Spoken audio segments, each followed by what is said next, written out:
Dixon stands at the pre-lecture reception talking to the principal, Gore Urquhart, and Ned Welsh. Gore Urquhart suspiciously admires Dixon's eye, which is black where Bertrand punched him. Dixon has explained to the men that it happened by bumping his face on the side of his sink, and drinks many glasses of sherry on top of the whiskey he has had earlier in the evening. He nervously surveys the number of people attending the lecture, both from the college and from the town. Gore Urquhart asks Dixon about his job and his commitment to it, and then they bond over the absurdity of the lecture event. Dixon also catches a glance exchanged between Gore Urquhart and Carol Goldsmith across the room, but does not know what it might mean. Dixon approaches Christine and Bertrand, and Carol intervenes and takes Bertrand away. Dixon tells Christine about his fight with Bertrand. Bertrand reappears and drags Christine away while warning Dixon that he will have Dixon fired. Margaret approaches Dixon and jibes him about his unrealized desire for Christine. Dixon is angry and leaves for the bathroom without a word. Gore Urquhart walks in the bathroom after Dixon to find Dixon making one of his signature face contortions. Gore Urquhart gives Dixon a large swig from his flask of whiskey. Dixon walks into the lecture hall feeling drunk.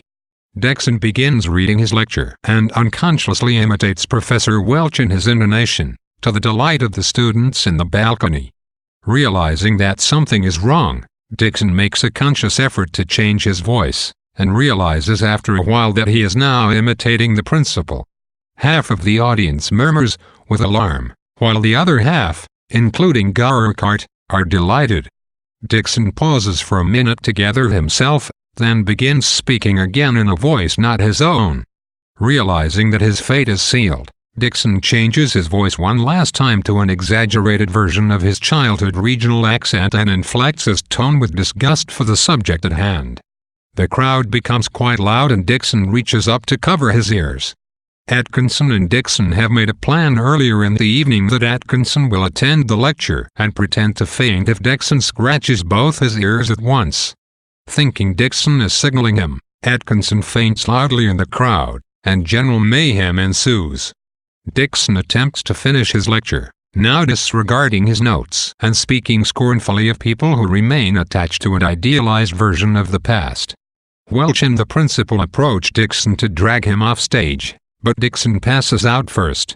Gore Urquhart seems intrigued by Dixon's black eye, and they have their first chance to talk alone at the reception, where Gore Urquhart, like Christine, is honest and genuine with Dixon.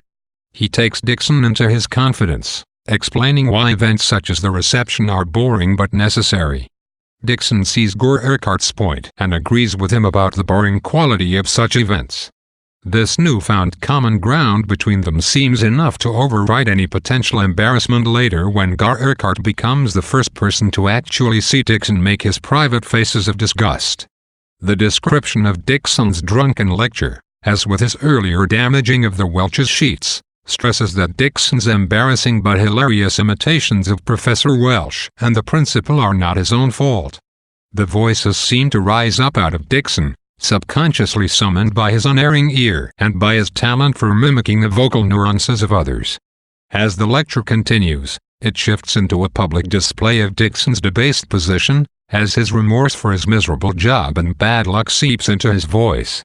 Eventually, Dixon's true nature emerges from his drunkenness, and he takes over his own lecture with purpose. He reads the material he has written with blatant contempt, and changes the actual text to articulate his complete disgust for the tired, useless, and sentimental scholarship that he was originally trying to replicate. At this point, when Dixon begins to seize control of his performance, he speaks with an exaggerated version of his own northern accent, and this adds to his statement, setting him off from refined accents of Oxford or Cambridge.